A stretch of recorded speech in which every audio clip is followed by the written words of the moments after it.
ఈరోజు మనకు ఈ యాత్ర యొక్క ముఖ్య ఉద్దేశం తమ్ముళ్ళందరూ కూర్చోవాలి. 5 నిమిషాల గురించి జనాలు మాట్లాడతారు. మన ముఖ్య అతిథి కార్యక్రమానికి రావడం జరిగింది. అనురాగ్ గారు అందరు ముందు కూర్చోవాలి. సిద్ధాలు కూర్చోవాలి ప్లీజ్. మనకు ముఖ్య కార్యక్రమము ఈ సభ ఉద్దేశం అందరు తెలవాలనే కోణంలోనే మీటింగ్ పెట్టడం జరిగింది కాబట్టి మరి ఈ రోజు 14వ తారీఖు నుండి కామారెడ్డి నుండి 31వ తారీఖు కర్నూలు జిల్లా వరకు 15 రోజుల పాటు ఈ కులగన్న యాత్ర సభ నడుస్తుంది. దానిలో భాగంగా ఈరోజు వరంగల్ రావడం జరిగింది. మరి వరంగల్ సభకు వచ్చేసిన బీసీ కుల సంఘాల జేఏసీ నాయకులందరికీ ప్రత్యేక ధన్యవాదాలు. మరి ఈ కార్యక్రమాన్ని ఉద్దేశించి మన బీసీల గురించి గత 20 సంవత్సరాలు ఉద్యమాలు చేస్తున్న మన జాతీయ అధ్యక్షులు శ్రీ జాలూరు శ్రీరణ గారిని ఈ కార్యక్రమాన్ని ఉద్దేశించి ఈ సభను ఉద్దేశించి మనందరికీ మార్గదర్శనం చేయాల్సిందిగా కోరుతున్నాం.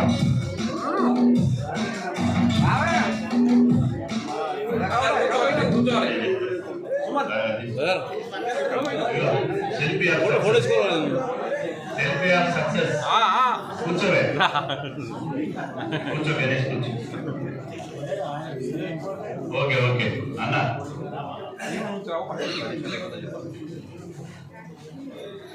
ఈరోజు 25 ఏళ్ళ ఉద్యమంలో నాకైతే ఒక భరోసా వచ్చింది. ఎక్కడ పోయినా విద్యార్థులు ఏ జిల్లా పోయినా ఒక గంట కూర్చుంటూ వెళ్ళిపోతుంది. నేను అనుకున్నా నా వారసులు విద్యార్థులే అనుకున్నా, కానీ విద్యార్థులు నాయకులుగా ఎదిగేటట్టు నాకు కనపడతలేదు. ఈ విద్యార్థి వీరులైతారా నాయకులైతారా కాదని నాకు ఒక అనుమానం ఉండేది. కానీ ఈరోజు వరంగల్ విద్యార్థులు చూసిన తర్వాత నాకు 100% విశ్వాసం వచ్చింది.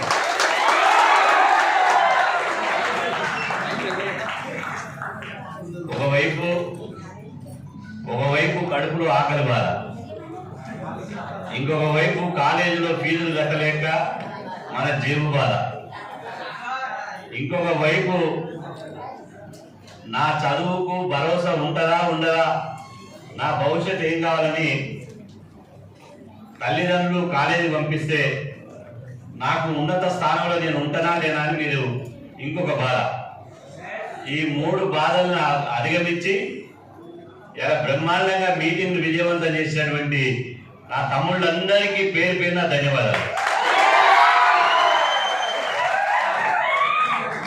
చాలా మంది నేను అంటున్నా, చాలా మంది ఏమనుకుంటారంటే ఈ మీటింగ్కి వస్తే మాకేమన్నా ఉపయోగం ఉంటుందా లేదా.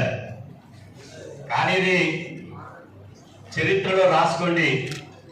జూలై 18వ తేదీ నాడు నేను ఇక్కడ ఈ ఓరుగల్లు గడ్డ మీద చెప్తున్నా. ఈ మీటింగ్ లో ఉన్న వాళ్ళే రేపు ఎమ్మెల్యేలు మినిస్టర్లు ముఖ్యమంత్రులు అవుతారనే విషయం మాకు తెలుసుకోండి.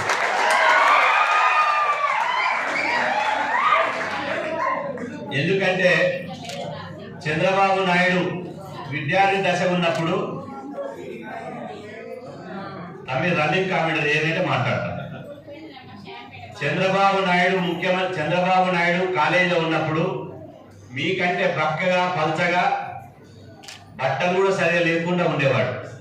కానీ ఈరోజు 3 సార్లు ముఖ్యమంత్రి కాగలిగాడు. రాజశేఖర రెడ్డి ఎంబీబీఎస్ చదువుకొని ఒక విద్యార్థి దశ నుంచి రాజకీయాలకు వచ్చి 2 సార్లు ముఖ్యమంత్రి కాగలిగాడు. రేవంత్ రెడ్డి గారు ఎక్కడో నల్లమల్లిలో మారుమూల పల్లెలో ఉండి ఆయన ఒక జెడ్పీటీసీగా, ఒక ఎమ్మెల్సీగా, ఒక ఎమ్మెల్యేగా చివరికి అలా తెలంగాణ ముఖ్యమంత్రి కాగలిగాడు. మరి వాళ్ళు కాగలిగినప్పుడు మనం ఎందుకు కాగలేము? వాళ్ళకేమో 4 తలకాయలు లేవు, వాళ్ళకేమో 8 కాళ్ళు 8 చేతులు లేవు. మనకు ఒక్క బుర్ర ఉంటే వాళ్ళకి 2 బుర్రలు లేవు, మనకు ఒక్క తలకాయ అంటే వాళ్ళకి 2 తలకాయలు లేవు. సేమ్ తల్లిదండ్రులకి వెళ్ళి వాళ్ళు ఎట్లా వచ్చినా మనం కూడా ఎట్లా వచ్చినాం. మరి వాళ్ళు ముఖ్యమంత్రులు మంత్రులు ఎమ్మెల్యేలు ఎందుకు అవుతున్నారు? మనం ఎందుకు కాలేకపోతున్నాం? కానీ ఒక్కటి గుర్తుపెట్టుకోండి, మన బీసీ సంఘం స్లోగన్ ఏంటో తెలుసా? నేటి బాలలే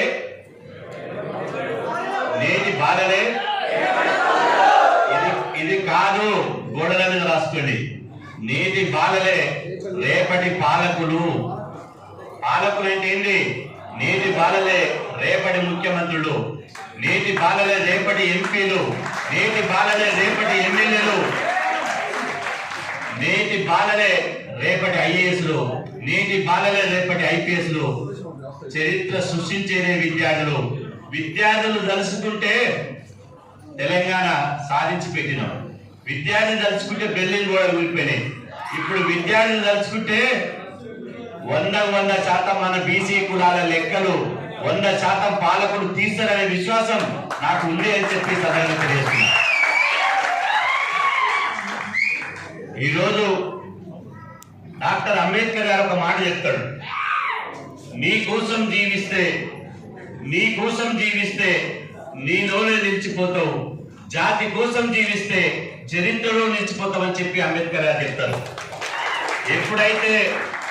ఎప్పుడైతే మన కుటుంబం కోసం మన కోసం జీవిస్తామో మనం చరిత్రలో మనకు స్థానం ఉండదు. ఎప్పుడైతే మన కోసం కాకుండా యావత్తు సమాజం కోసం జీవిస్తామో మనం చరిత్ర పుటలలో నిలిచిపోతాము అని చెప్పి సందర్భం గుర్తు చేస్తున్నా. నేను మాట చెప్పలేదు. ఒక స్వామి వివేకానంద చూడండి, ఆయన కోసం జీవించలేదు, జాతి కోసం జీవించాడు. ఒక మహాత్మా జ్యోతిబా పూలే చూడండి, ఒక సావిత్రిబాయి పూలే చూడండి, ఒక డాక్టర్ బిఆర్ అంబేద్కర్ చూడండి, ఒక పెరియార్ రామస్వామి చూడండి, ఒక నారాయణ గురువు చూడండి. అంతెందుకు ఈ వరంగల్ గడ్డ మీద పుట్టినటువంటి మహానుభావులు ఇంతమంది చెప్పిన ఒక సర్దార్ సర్వాయి పాపన్న, దుడ్డి కొమరయ్య, చాక రైలమ్మ, అదేవిధంగా ఒక సమ్మక్క, ఒక సారక్క, ఇలా ఒక ప్రొఫెసర్ జయశంకర్, ఎంతో మంది మహనీయులు పుట్టారు. ఆ మహనీయులను చూడండి.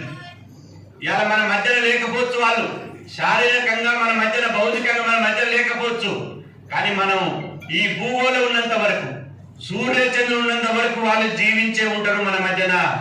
రేపు చరిత్రలో వాళ్ళకు ఒక ప్రత్యేకమైన స్థానం ఉన్నది. అట్లాంటి జీవితం కావాలి మనకు, అట్లాంటి చరిత్ర కావాలి. అట్లాంటి జీవితం చరిత్ర కావాలంటే మనం మన కోసం కాకుండా సమాజం కోసం, మన జాతి కోసం జీవించుదామని చెప్పి ఈ రోజే మనం ఆత్మ సాక్షిగా ప్రమాణం చేయాలని చెప్పి సందర్భంగా మీకు అందరూ విజ్ఞప్తి చేస్తున్నా.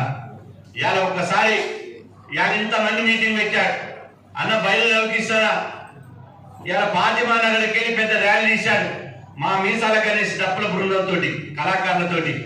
అదేవిధంగా ఒడ్లకొండ వేణుగోపాల్ గారు ఇంత బ్రహ్మాండమైన మీటింగ్ పెట్టాడు. నేను అంటున్నా, ఒక్కసారి రాజకీయ పార్టీల మీటింగ్ చూడండి. రాజకీయ పార్టీ మీటింగ్లో ఏమైతుంది?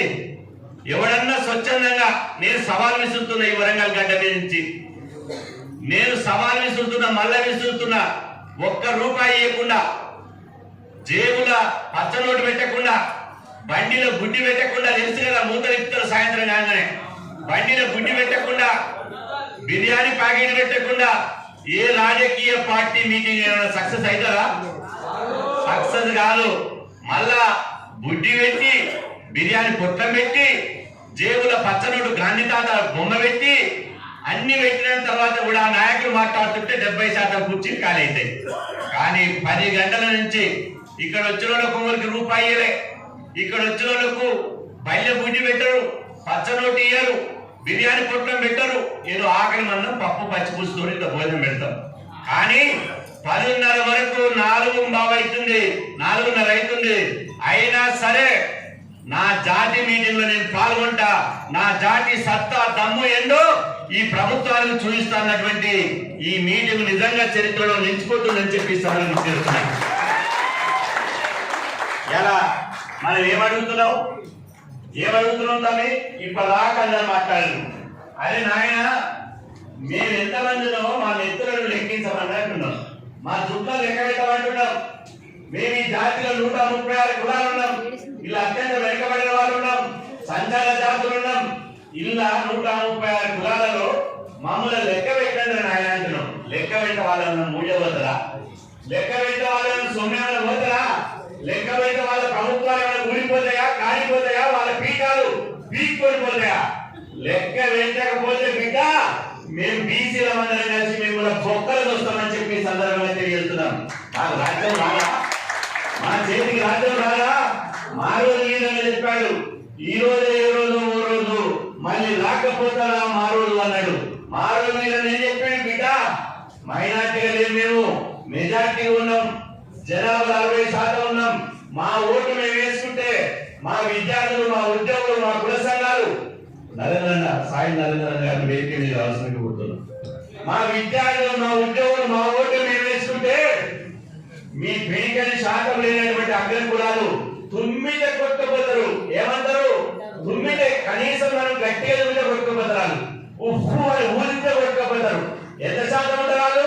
పెరికని శాతం ఉంటారు. ఈ పెరికని శాతం మనం ఎంత ఉంటాం? కంపెనీ శాతం అంటే 60-70% ఉంటారు.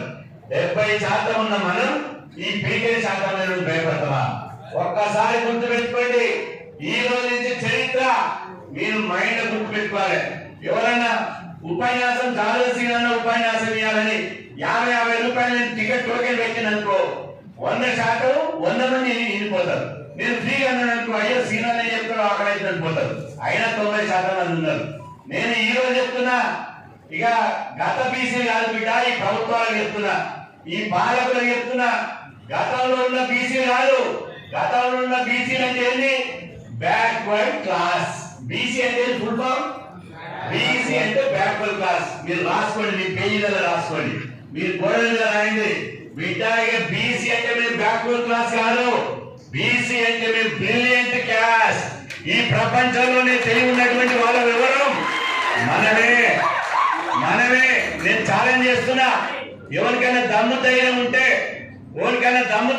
నాతో పోటీ పడమనండి, నాతో చర్చకు రమ్మనండి. బీసీ అంటే బ్యాక్వర్డ్ క్లాస్ కాదు. బ్యాక్వర్డ్ క్లాస్ అంటే ఏంటి? తెలుగులో వెనుకబడిన తరగతులు. అరే వెదవల్ల కొడుకులారా, దేనికి వెనుకబడ్డవరా మేము? ఎవరా మా పేరు పెట్టింది? వెనుకబడినమని ఎవడానికి పెట్టింది? ఎవడైతే పెట్టిండో వాడి పండు రాలగొట్టాలి. ఎందుకంటే బీసీ అంటే బ్యాక్వర్డ్ క్లాస్ కాదు. బీసీ అంటే బ్రిలియంట్ క్లాస్. మనకున్న తెలివి ఈ ప్రపంచంలో ఎవరికి లేదు. అందుకని ఎప్పుడు ఎవరైనా ఏం చెప్పాలి? మీ కార్యానికి వచ్చినా, బంగ్లాలున్నా, ఏదో పనిచేసే కాడున్నా ఏం చెప్పాలి? బీసీ అంటే అరే బీసీ అంటే మేము బ్రిలియంట్ క్లాస్ అని చెప్పాల్సిన అవసరం ఉంది. మళ్ళీ ఇంకేంటి? బీసీ అంటే ఇంకొక అర్థం ఉంది. బీసీ అంటే బిగ్గెస్ట్ క్యాస్ట్. అంటే బిగ్గెస్ట్ క్యాస్ట్ అంటే ఈ ప్రపంచంలో జనాభా మనదే, హైయెస్ట్ జనాభా మనదే, దమ్ము ధైర్యం ఉన్నటువంటి కులం మనదే, కలేజ ఉన్నటువంటి కులం మనదే. కాబట్టి బీసీ అంటే బిగ్గెస్ట్ క్యాస్ట్ అని చెప్పవలసిన అవసరం ఉంది. అదే విధంగా బీసీ అంటే ఇంకోటి చెప్పాలి, బెస్ట్ క్యాస్ట్ అని చెప్పాలి. ఏం చెప్పాలి? Best caste. నేను అంటున్నా, మీరు అనుకోవచ్చు ఎందుకన్నా బ్రిలియంట్ క్యాస్ట్ ఎందుకంటారు? 6 గదాల చీలను అగ్గిపెట్టెలో నేసినటువంటి మన పద్మశాలకున్న నైపుణ్యం ఎక్కువడానికనుందా? ఆకాశాన్నంత తాటి చెట్టును రోజు ఎక్కి పందాల కళ్ళు, పోతాల కళ్ళు, పట్టుడాల కళ్ళు, 3 పూటల కళ్ళు వచ్చేటువంటి గౌడనుకున్న దమ్ము ధైర్యం ఎక్కువడానికి ఉందా? ఎక్కడో ఒక గొడ్డ చిప్ప పట్టుకొని ఇంత గోసిగమ్మ వేసుకొని అడవిలో పోయి పుల్ల సింహాలతోటి ఇలా ఒక గొర్రెల జీవాల కాడున్నటువంటి గొర్రెల కుర్మల ధైర్యం దమ్ము ఎవరికైనా ఉందా? ఎక్కడో సముద్రం అడుగున, చెరువులో అడుగున ఉండేటువంటి చేపను జాడను కనిపెట్టి వలేసి చేపలు పట్టేటువంటి తెలివడుతుందని నేను అడుగుతున్నా. ఈ బంగాలు కట్టినటువంటి సగర ఉప్పుల తెలివడుతుందంటున్నా. పెద్ద పెద్ద కొండలు కొట్టి బండలు విసికి బంగాలు కట్టి ప్రాజెక్టులు కట్టినటువంటి వడ్డలు తెలివి ఎక్కడుందని అడుగుతున్నా. కర్రు లేనిదే గొర్రు నాగలి ఈ ప్రపంచానికి పట్టడన్నం పెట్టేటువంటి నా విశ్వబ్రాహ్మణులు సోదరులు చేసేటువంటి కర్రు చేసింది వాళ్ళే, గొర్రెలు చేసింది వాళ్ళే, నాగలు చేసింది వాళ్ళే, తినే కంచం చేసింది వాళ్ళే, పడుకునే మంచం చేసింది వాళ్ళే. బిడ్డ, బీసీలు లేకపోతే ఈ సమాజం లేదు, బీసీలు లేకపోతే ఈ దేశమే లేదు, బీసీలు లేకపోతే ఈ దేశంలో మనిషికి పట్టడు అన్నమే దొరకదనే విషయాన్ని మనం అందరం చెప్పవలసినటువంటి బాధ్యత మనందరి మీద ఉందని చెప్పేసి అందరం గుర్తు చేస్తున్నా. నా కులం గురించి చెప్పొద్దని అనుకోవద్దు. ఆరగట్టు సోదరులు ఉన్నారు, రజక సోదరులారని తెలుసుకోవాలి. మీరు దేశంలో మొదటి డాక్టర్ అయితే ఎవరంటారు? మొదటి డాక్టర్ ఎవరు ఈ దేశంలో? మొదటి డాక్టర్లు బీసీలు. బీసీలలో ఎవరు? మన నాయ బ్రాహ్మణ కులాలు మంగళూరు. మొదటి డాక్టర్లు మన మంగళూరు లేకపోతే మంగళూరు మంత్రసాని యాలవో పెద్ద పెద్ద ఎంబీబీఎస్, ఎఫ్ఆర్సిఎస్, సిఎస్ఎస్ అమెరికాలో చదువుకుంటామంటున్నారు. మన స్త్రీ పోతే మొత్తం ఆపరేషన్ చేసి 5 లక్షలు తీసుకుని ఇవాళ సీరియస్ ఉంది, బిడ్డకు ప్రమాదం ఉందని పంపిస్తారు. ఇవాళ ఆ రోజు మంత్రసాని అవతారమైన మంగళ తల్లి మంత్రసాని అవతారం ఎత్తితే కాన్పు చేస్తే మనం భూమికి వచ్చిన 1 రూపాయి లేకుండా. అదే విధంగా పుండైనా, కడుపులు వచ్చిన, కాళ్ళు వచ్చిన మంగళూరు ఆయుర్వేదిక మందులు పెట్టేది. మీరు చూడండి, మన మంగళూరు లేకపోతే మనం ఇట్లుండుమా? ఇట్లా అందచందాలతో ఉందో మన మంగళం లేకపోతే ఒక్కొక్కరి నెత్తిన శిరపోతులు పడి జుట్టు పెరిగి గడ్డం పెరిగి మొత్తం గబ్బు వాసన వచ్చి ఒవ్వడు మన దగ్గర కూడా రాకపో. కానీ నా మంగళ సోదరుడు కులము చూడడు, మతం చూడడు, ఏ కులం అని అడగడు. నువ్వు గబ్బు వాసనతో వచ్చిన శుభ్రంగా సబ్బు పెట్టి నీ సేవింగ్ చేసి కటింగ్ చేసి 70 ఏళ్ల ముసలిని కూడా 20 ఏళ్ల పోరగాన్ని లెక్క చేసేటువంటి నా జాతి మంగళ జాతి అని చెప్పి సందర్భం చేస్తున్నా. రజక సోదరులు, ఈ దేశంలో మొదటి ఇంజనీర్లు ఎవరు మీకు తెలవాలి, విద్యార్థులు తెలవాలి. ఇంజనీర్లు అంటే అది ఎత్తిపోకుంటే వాడు ఇంజనీర్ అంటాడు. ఈ దేశంలో మొదటి ఇంజనీర్లు మనమే, మన చాకలోనే మొదటి ఇంజనీర్లు. ఎందుకంటే భూమిలో కూడా సబ్బు ఉంది. ఆ సబ్బు సౌడు తెచ్చి బట్టలకి ఆ బట్టలు తెల్లగా మల్లెపూలుగా చేసినటువంటి మా చాకలి సోదరులు మొదటి ఇంజనీర్లు. నేను అంటున్నా, ఇవాళ మనం అన్నం తింటున్నాం, ఇప్పుడు కిందికి పోగానే అన్నం తింటాం. అప్పుడు మనిషి పుట్టిన తర్వాత అన్నం ఎట్ట తినేది? ఏం అన్నం లేదు, గిన్నం లేదు, ఏం లేదు. ఆ జంతువులను వేటాడుకొని దాన్ని కాల్చుకొని తినేవాళ్ళం. కానీ ఇవాళ నా కుమ్మరి సోదరుడు భూమిని ఆసరాగా చేసుకుని మట్టి తెచ్చి మట్టిని విసికి దాన్ని కాల్చి కుమ్మరం చేసి బ్రహ్మాండంగా మా యాకాన్ని ఉండు కదా కుమ్మరి సోదర ఎక్కడ పోయిందో ఇవాళ బ్రహ్మాండంగా కుండలు చేస్తే ఆ కుండలలో వండుకొని తింటే మనకు షుగర్ లేదు, బీపీ లేదు. తాగే నీళ్లు కుండలు తాగినాం, వండుకునేది కుండలు చేస్తాం. ఇప్పుడు స్టీల్ వచ్చినాయి. స్టీల్ వచ్చిన సండి 37 రోజులు కూడా షుగరే, 25 రోజులు కూడా బీపే. కానీ కుండల తిన్నన్ని రోజులు, కుండల వండుకున్న రోజులు, కుండల తాగిన రోజులు 90 ఏళ్ళు ఉన్నా ఎవరికి రోగం రాలే, క్యాన్సర్ రాలే, బీపీ రాలే, టీవీ రాలే, షుగర్ రాలే. అంటే ఈ దేశంలో ఈ దేశాన్ని బతికించేది మన కుమ్మరి సోదరులే అని చెప్పి సందర్భం గుర్తు చేస్తున్నా. ఇట్లా చెప్పుకుంటూ పోతే నా ముదిరాజు సోదరులు, అదే విధంగా చాలా బుట్టలనేటోళ్ళు, మెదలనేటోళ్ళు, సంచార జాతులు ఎంతో మంది ఈ దేశానికి సేవ చేసింది మన బీసీ కులాలే. మరి లెక్కలు ఏమంటే ఎందుకు బిడ్డ మీకు దిక్కలేస్తుంది? మీ మిమ్మల్ని దిక్కలిగేటువంటి బాధ్యత బీసీలను తీసుకుంటాం. మీరు వినకపోతే ఇప్పుడు కామారెడ్డి నుంచి కరీంనగర్ పెట్టాం. మళ్ళీ మీరు వినకపోతే బీసీ కుల సంఘాలు ఇక్కడ మన బాలగారు ఉన్నాడు, గణేష్ అని ఉన్నాడు, అదే విధంగా మా సగడన్ ఉన్నాడు, మణిమందర్ గారు ఉన్నారు, విక్రమ్ ఉన్నారు, శ్యామ్ ఉన్నాడు, అదే విధంగా కుంకచల్ల సీన్ ఉన్నాడు. అందరినీ జట్టు కట్టుతాం.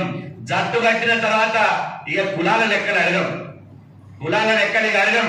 బిడ్డ మమ్మల్ని కులాల లెక్కలు ఏమంటే తీస్తున్నారు కదా, మీ పీఠం పోతుందని భయపడుతున్నారు కదా. ఇక మాకు కులాల లెక్కలు కాదురా, మాకు ముఖ్యమంత్రి పీఠం కావాలి, మాకు రాజ్యాధికారం కావాలి. ఆ రాజ్యాధికారమే మా చేతిలో ఉంటే మిమ్మల్ని భిక్షాన్ని నేను అడుగులేదు బిడ్డ అని చెప్పి ఆ ఉద్యమం మొదలు పెడతామని చెప్పిస్తామని గుర్తు చేస్తున్నా. తెలంగాణలో గడ్డి పోస కూడా తిరగబడే నైపుణ్యం ఉంటది, తిరగబడే వారసత్వం ఉంటది. ఈ తెలంగాణలో ఎవడు ఉండడు.